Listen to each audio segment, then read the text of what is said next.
India Legal presents Courts Roundup.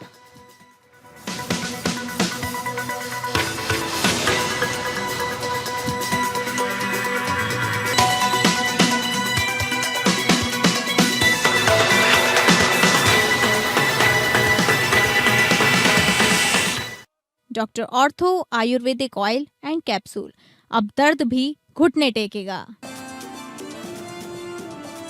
IUPAC कार्यालय पर ED की छापेमारी मामले में सुप्रीम कोर्ट ने पश्चिम बंगाल सरकार की स्थगन मांग खारिज की।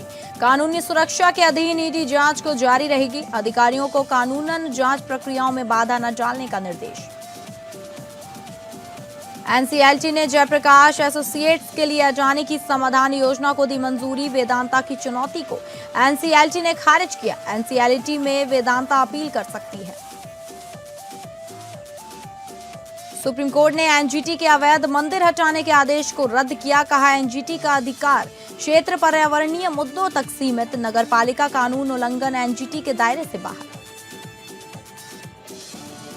सुप्रीम कोर्ट ने बाराबंकी हिंसा की निंदा। वकीलों की हिंसा को नोबल पेशे के लिए दाग बताया। टोल प्लाजा कर्मचारियों को जमानत पर रिहा किया। बार काउंसिल से उचित कार्यवाही का आग्रह किया। सुनवाई दिल्ली के 30 हजारी कोर्ट में स्थानांतरित।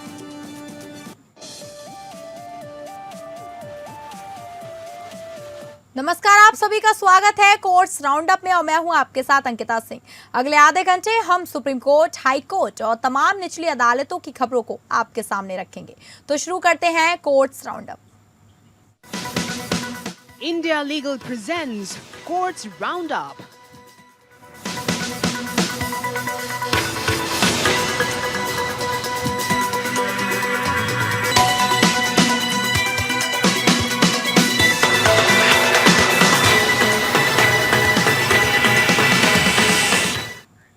सुप्रीम कोर्ट ने पश्चिम बंगाल सरकार की ओर से आईपैक कार्यालय पर ईडी की छापेमारी के मामले में सुनवाई को स्थगित करने की मांग को खारिज कर दिया। जस्टिस प्रशांत कुमार मिश्रा और जस्टिस एनवी अंजारी की बेंच ने ईडी की ओर से दायर याचिका पर सुनवाई की। वहीं सुनवाई के दौरान वरिष्ठ अधिवक्ता श्याम दीवान ने पश्चिम बंगाल सरकार की ओर से ईडी की ओर से दायर जवाबी हलफनामे पर प्रतिक्रिया देने के लिए समय मांगा। सॉलिसिटर जनरल तुषार मेहता ने कहा, इस मांग का विरोध किया और कहा कि यह सुनवाई को टालने की कोशिश है। मेहता ने कहा कि जवाबी हलफनामा 4 सप्ताह पहले दायर किया गया था और राज्य सरकार को प्रतिक्रिया देने के लिए पर्याप्त समय मिला है। दीवान ने कहा कि जवाबी हलफनामे में कई नए तथ्य हैं जो मामले के दायरे से बाहर है। बेंच ने कहा कि वह सुनवाई को स्थगित नहीं करेगी और ईडी की ओर से तर्क सुनने के बाद राज्य सरकार को जवाब देने का अवसर दिया जाएगा। जस्टिस मिश्रा ने कहा, आप हमें निर्देश नहीं दे सकते, हम रिकॉर्ड पर मौजूद सभी चीजों पर विचार करेंगे। दीवान ने कहा, राज्य सरकार को ईडी के आरोपों का जवाब देने के लिए लिखित प्रतिक्रिया देने का अवसर मिलना चाहिए। जस्टिस मिश्रा ने कहा, यह आपके लिए संवेदनशील मामला हो सकता है, लेकिन हम इसे नजरअंदाज नहीं कर सकते। वहीं बेंच ने अंततः दीवान को ईडी की याचिका की स्वीकार्यता पर प्रारंभिक आपत्ति उठाने की अनुमति दी।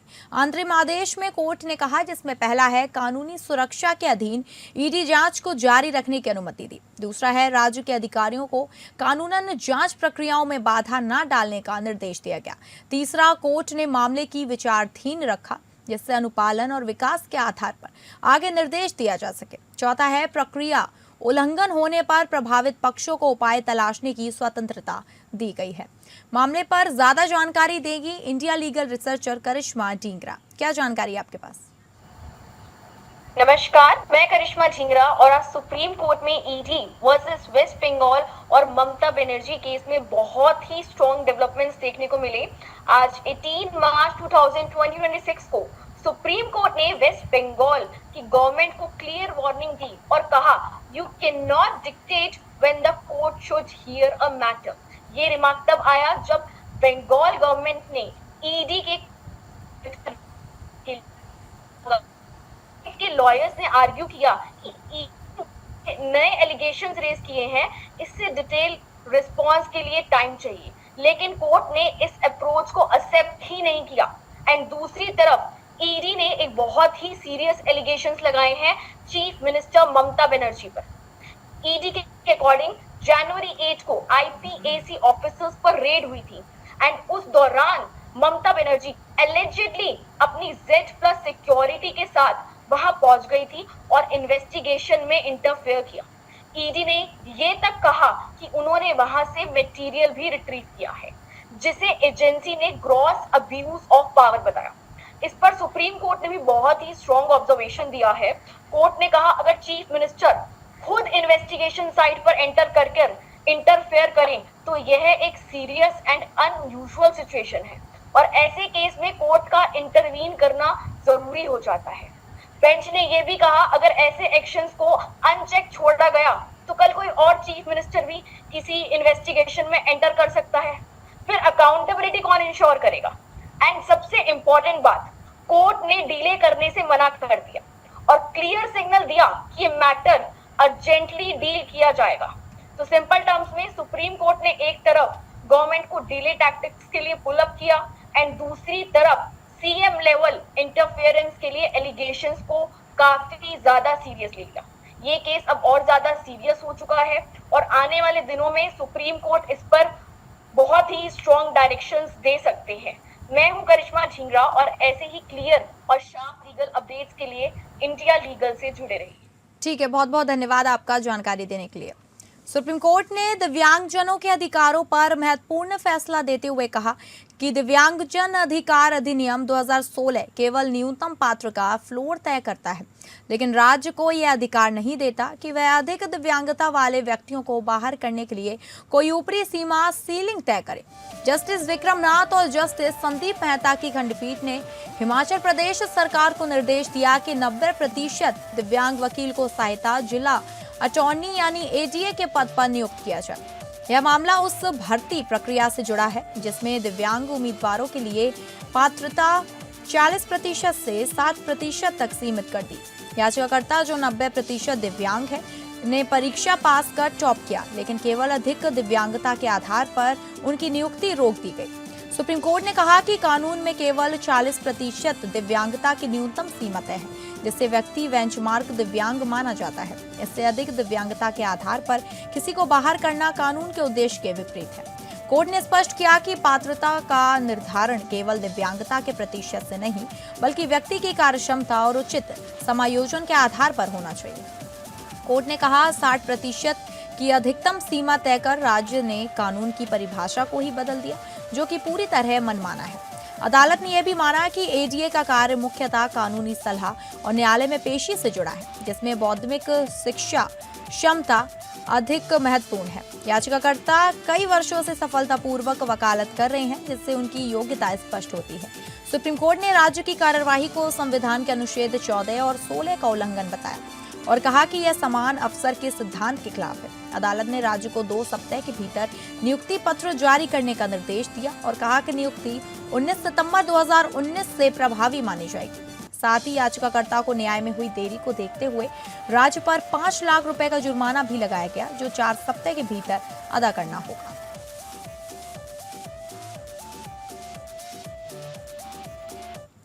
सुप्रीम कोर्ट ने उत्तर प्रदेश के बाराबंकी जिले में टोल प्लाजा पर हुए हिंसा की घटना की निंदा की है, जिसमें एक वकील ने टोल देने से इनकार कर दिया था। कोर्ट ने वकीलों की उस कार्यवाही की निंदा की जिसमें उन्होंने टोल प्लाजा के कर्मचारियों की गिरफ्तारी के बाद उनका बचाव करने वाले एक वकील के कार्यालय में तोड़फोड़ की। जस्टिस विक्रम नाथ और जस्टिस संदीप मेहता की बेंच ने टोल प्लाजा के कर्मचारियों की गिरफ्तारी के खिलाफ दायर याचिका पर सुनवाई करते हुए कहा कि वकील समुदाय जो कभी एक नोबल पेशा जाना था, अब हिंसा और कानूनीहीनता के कारण दागदार हो गया है। हम वकीलों की भावना को समझ सकते हैं, लेकिन इसका मतलब ये नहीं कि वे हिंसा और कानूनीहीनता का रास्ता अपनाएं।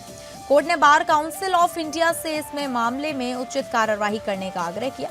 कोर्ट ने कहा कि यह दुर्भाग्यपूर्ण है कि एक नोबल पेशे के सदस्य हिंसा के अपराधी बन गए हैं।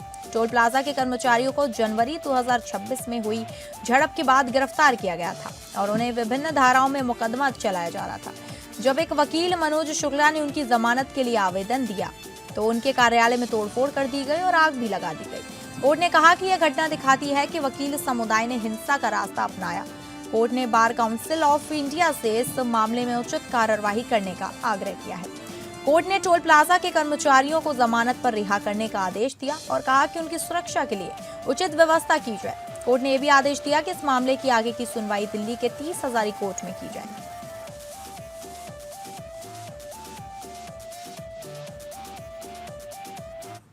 सुप्रीम कोर्ट ने एक महत्वपूर्ण फैसले में कहा है कि बैंक ग्राहक के निर्देशों का सख्ती से पालन करने के लिए बाध्य है। जस्टिस जेवी पारदीवाला और जस्टिस आर महादेवन की बेंच ने कैनरा बैंक की अपील खारिज करते हुए कहा है कि बैंक ने ग्राहक के निर्देशों के विपरीत जाकर गलत तरीके से पैसे भेजे हैं। यह मामला 1998 के एक लेन देन से जुड़ा है जिसमें दुबई स्थित कंपनी गोल्टेंस शामिल थी। इस कंपनी ने मास्टर्स पैनोस नामक एक जहाज पर मरम्मत का काम किया था। क्योंकि मरम्मत का खर्च अभी तक चुकाया नहीं गया, इसलिए दोनों पक्षों के बीच एक समझौता हुआ। इस समझौते के तहत कुल बकाया राशि में से $1 लाख अमेरिकी डॉलर का भुगतान करके बकाया एक हिस्सा चुकाना जायज है। आर्केन इंडस्ट्रीज ने ग्रेनाइट की ढुलाई के लिए जहाज के मालिक के साथ चार्टर पार्टी समझौता किया था। इस समझौते के तहत यह तय हुआ कि आर्केन द्वारा जहाज के मालिक को दिए जाने वाले माल भाड़े का एक हिस्सा गोल्टेंस को मरम्मत के बकाया के तौर पर दे दिया जाएगा। इसी समझौते के आधार पर आर्केन ने पुष्टि की कि वह यह राशि अपने पास रोक कर रखेगी। आर्केन्स ने कैनरा बैंक को निर्देश दिया कि वह यह राशि गोल्टेंस को भेज दे। हालांकि बैंक ने गोल्टेंस को पैसे भेजने के बजाय गलती से वह राशि जहाज के मालिक के खाते में, जो कि संयुक्त राज्य अमेरिका में था, उसको भेज दी। बार बार मांग किए जाने के बावजूद यह भुगतान नहीं किया गया। सुप्रीम कोर्ट ने कहा कि बैंक ने ग्राहक के निर्देशों का पालन नहीं किया और यह गलत है। कोर्ट ने कहा कि बैंक को पैसे रोक लेने चाहिए थे और ग्राहक से आगे के निर्देशों का इंतजार करना चाहिए था। कोर्ट ने बैंक की अपील खारिज करते हुए कहा कि बैंक को आर्केन को हर्जाना देना हो।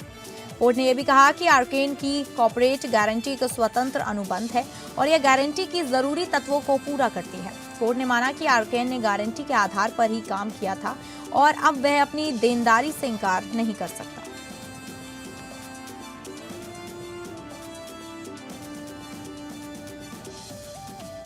एनसीएलटी ने जयप्रकाश एसोसिएट्स लिमिटेड के लिए अडानी इंटरप्राइजेस की 15,000 करोड़ रुपए से अधिक की समाधान योजना को मंजूरी दे दी है, जिसमें वेदांता लिमिटेड की चुनौती खारिज हो गई है।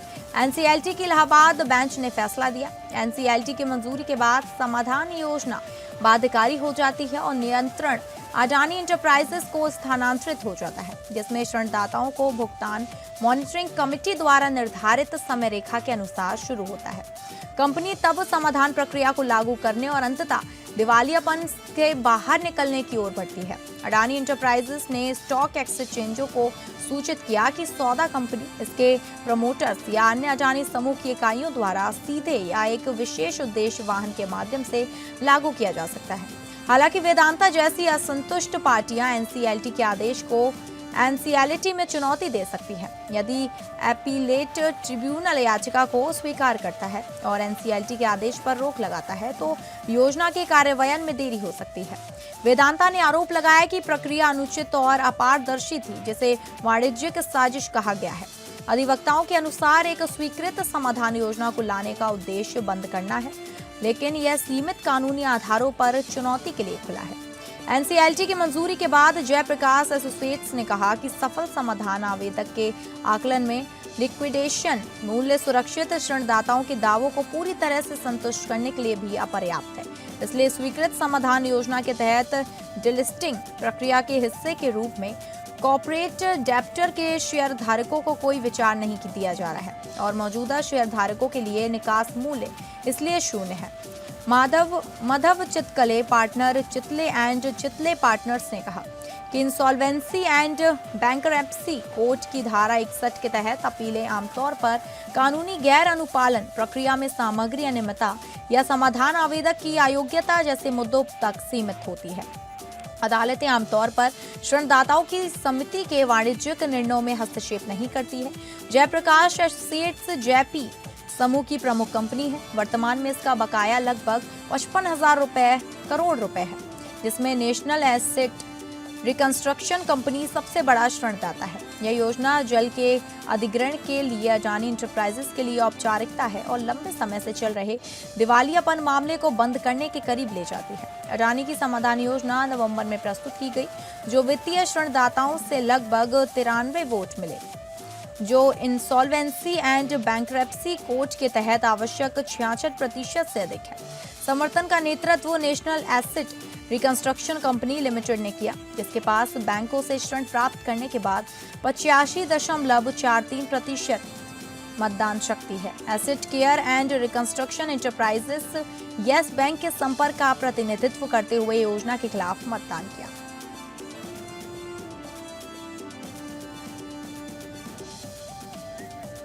पर्यावरणीय निर्णय की सीमाओं को स्पष्ट करने वाले एक महत्वपूर्ण निर्णय में सुप्रीम कोर्ट ने गाजियाबाद में पार्क की जमीन पर अवैध रूप से बनाए गए एक मंदिर को हटाने के राष्ट्रीय हरित ट्रिब्यूनल या एनजीटी के आदेश को रद्द कर दिया।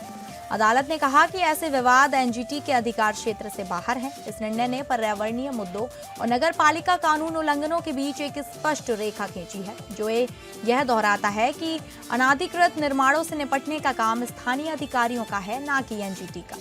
यह विवाद तब शुरू हुआ जब एक आरडब्ल्यूए ने एनजीटी से संपर्क कर खुली जगह के रूप में चिन्हित भूमि पर बनाए गए एक ढांचे को हटाने की मांग की। एनजीटी ने अपने अधिकारों का उपयोग करते हुए निर्माण को ध्वस्त करने का आदेश दिया।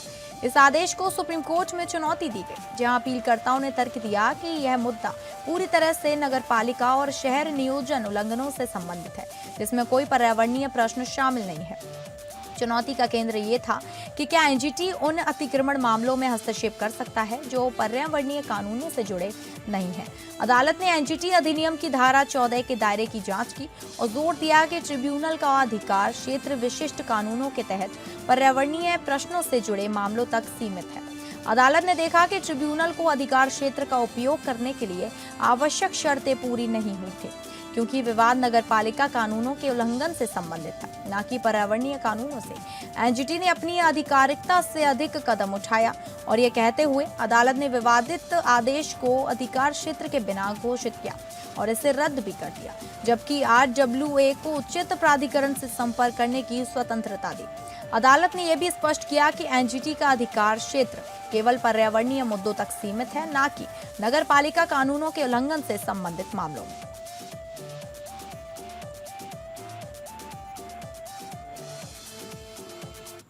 मेटा प्लेटफॉर्म्स, जो फेसबुक की पेरेंट कंपनी है, ने दिल्ली हाई कोर्ट में सेंट्रल कंज्यूमर प्रोटेक्शन अथॉरिटी के एक आदेश को चुनौती दी है। सीसीपीए ने फेसबुक मार्केटप्लेस पर वॉकी टॉकी की बिक्री को लेकर 10,000 का जुर्माना लगाया है।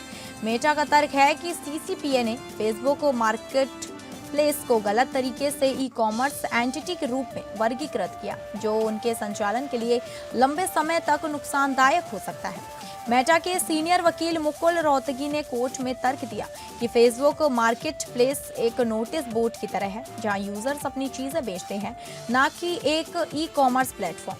उन्होंने कहा कि फेसबुक पर कोई कमर्शियल सेल नहीं होती और ना ही वे किसी से पैसे लेते हैं। रोहतगी ने यह भी कहा कि सीसीपीए का आदेश व्यक्तिगत यूजर्स और कमर्शियल एंटिटीज पर समान रूप से लागू होता है, जो कि अव्यवहारिक और भारी है। कोर्ट ने मेटा की याचिका पर सुनवाई की और उन्हें 25 मार्च को अपने तर्क प्रस्तुत करने का निर्देश दिया। मेटा ने अपनी याचिका में कहा कि सीसीपीए के आदेश से उनके प्लेटफॉर्म पर व्यक्तिगत यूजर्स को भारी नुकसान हो सकता है और यह उनके व्यवसाय को भी प्रभावित कर सकता है।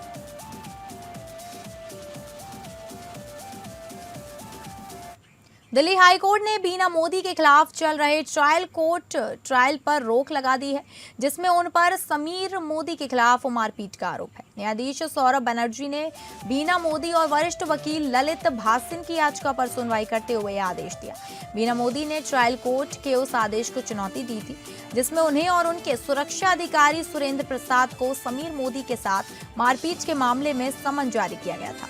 ट्रायल कोर्ट ने फरवरी में दिल्ली पुलिस की चार्जशीट पर संज्ञान लेते हुए यह आदेश दिया कि समीर मोदी ने अपनी शिकायत में कहा था कि 30 मई 2024 को वे गॉडफ्रे फिलिप्स इंडिया के बोर्ड मीटिंग में हिस्सा लेने गए थे, लेकिन बीना मोदी के निर्देश पर सुरेंद्र प्रसाद ने उन्हें रोक दिया और मारपीट की। समीर मोदी का आरोप है कि उनकी दाहिनी हाथ की उंगली में फ्रैक्चर हो गया था और उन्हें सर्जरी करानी पड़ी थी। बीना मोदी के वकील मुकुल रोहतगी ने कोर्ट में तर्क दिया कि ट्रायल कोर्ट का आदेश गलत है और इसमें कोई आधार नहीं है। उन्होंने कहा कि जांच अधिकारी ने बीना मोदी को क्लीन चिट देने की कोशिश की, जो कि गलत है। रोहतगी ने कहा कि समीर मोदी के आरोपों में कोई तथ्य नहीं है और यह मामला पूरी तरह से राजनीतिक रूप से प्रेरित है। कोर्ट ने दिल्ली पुलिस को 4 सप्ताह में स्टेटस रिपोर्ट दाखिल करने का निर्देश दिया और मामले की अगली सुनवाई 25 मार्च को तय की है। तब तक ट्रायल कोर्ट की कार्यवाही पर रोक लगा दी गई है और बीना मोदी के वकील ने कहा कि वे इस मामले में पूरी तरह से न्याय की उम्मीद कर रहे हैं। इस मामले में बीना मोदी के खिलाफ आरोप है कि उन्होंने अपने सुरक्षा अधिकारी के माध्यम से समीर मोदी के साथ मारपीट की। समीर मोदी ने अपनी शिकायत में कहा था कि वे गॉडफ्रे फिलिप्स इंडिया के बोर्ड मीटिंग में हिस्सा लेने गए थे, लेकिन बीना मोदी के निर्देश पर सुरेंद्र प्रसाद ने उन्हें रोक दिया और मारपीट की। बीना मोदी के वकील ने कोर्ट में तर्क दिया कि ट्रायल कोर्ट का आदेश गलत है और इसमें कोई आधार नहीं है। उन्होंने कहा कि जांच अधिकारी ने बीना मोदी को क्लीन चिट देने की कोशिश की, जो कि गलत है। रोहतगी ने कहा कि समीर मोदी के आरोपों में कोई तथ्य नहीं है और यह मामला पूरी तरह से राजनीतिक रूप से प्रेरित है।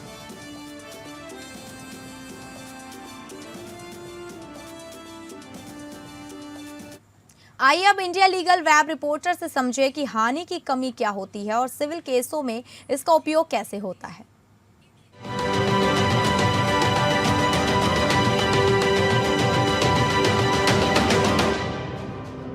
आइए जानते हैं मिटिगेशन ऑफ डैमेजेस और उसके सिविल यूजेस के बारे में। मिटिगेशन ऑफ डैमेजेस का मतलब है अगर कॉन्ट्रैक्ट ब्रीच हो जाए तो जो पार्टी लॉस सफर कर रही है उसे रीजनेबल स्टेप्स लेने चाहिए अपना लॉस को कम करने के लिए। इंडियन कॉन्ट्रैक्ट एक्ट 1872 के सेक्शन 73 की एक्सप्लेनेशन में ये प्रोविजन कवर्ड है, जहां कोर्ट डैमेजेस डिसाइड करते वक्त ये देखती है कि इंजर्ड पार्टी ने अपना नुकसान कम करने की कोशिश की है या नहीं।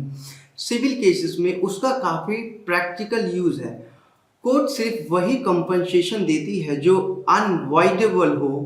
अगर आप इजीली लॉस रिड्यूस कर सकते थे पर आपने कुछ नहीं किया तो उस एक्स्ट्रा लॉस को कंपनसेशन नहीं मिलेगा। एक एग्जांपल से समझते हैं। सपोज ए ने बी को 100 रुपीज पर केजी के हिसाब से गुड्स सप्लाई करने थे लेकिन नहीं किए। वही गुड्स उस टाइम मार्केट में 110 रुपए पर केजी में अवेलेबल था, पर बी ने वो नहीं लिए। उसने वेट किया। कुछ दिन बाद गुड्स का प्राइस 200 रुपए पर केजी हो गया। इस केस में कोर्ट ने सिर्फ रीजनेबल लॉस ही अवॉइड करेगी, यानी कि 10 रुपए पर केजी का डिफरेंस है। हाल ही में सुप्रीम कोर्ट ने HJ baker and brothers versus MM trade corporation limited में क्लियर किया है सेक्शन 73 की एक्सप्लेनेशन के तहत एग्रीव्ड पार्टी की लीगल ड्यूटी है कि वो लॉस को कम करने के लिए मुमकिन से मुमकिन कदम उठाए, वरना वो पूरे डैमेज क्लेम नहीं कर सकती। Do follow us for more legal updates.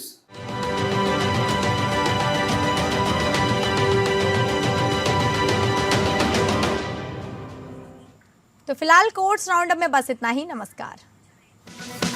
India Legal presents Courts Roundup.